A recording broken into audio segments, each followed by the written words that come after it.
So next, what we are going to do is to actually perform the lab test, right, based on the request from the doctors. So you go into perform lab tests, and don't forget that here we always search by the patient ID, right? So here, let me use this one that I already entered,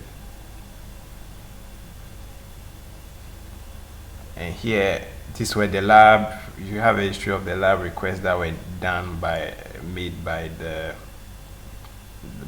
doctor. So you just click on any of them, right, and click on prescribe.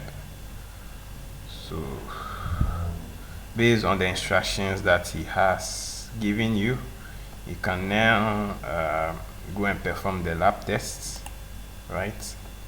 So I'm going to stick to my malaria test here. So I look for it, and this is the malaria, these are the items to be used. Then I go and add.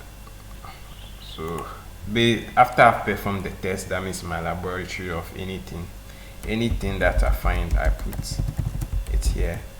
Here I didn't find anything wrong, so you can say no finding. But depending on your jargons, you put in appropriately so that the doctor can have something to see. And after that, you put in any notes that you think is relevant. So after you perform the test, just click on save, and that should be it. So here you could see that after creating this lab, you have the labs completed, right? The labs that you completed. If you want to edit some details, you can do it here, or you can even delete if you think it should be deleted. But my advice is to not usually delete items, but rather modify them. So that's it for the lab. That's how you actually perform the lab test. And know that in order for you to search for a lab, that lab needed to be created as you created earlier.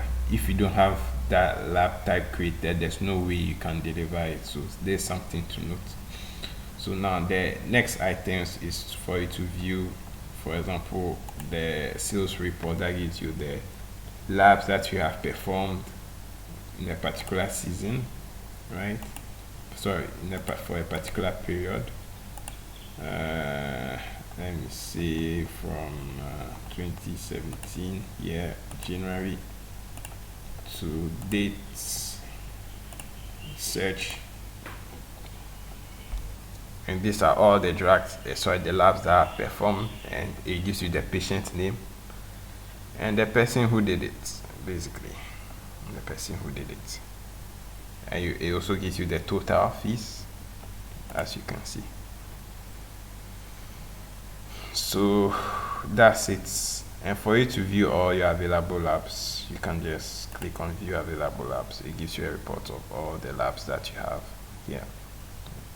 So these are all the labs that you have currently in the system, together with the items that are used for them and the unit price.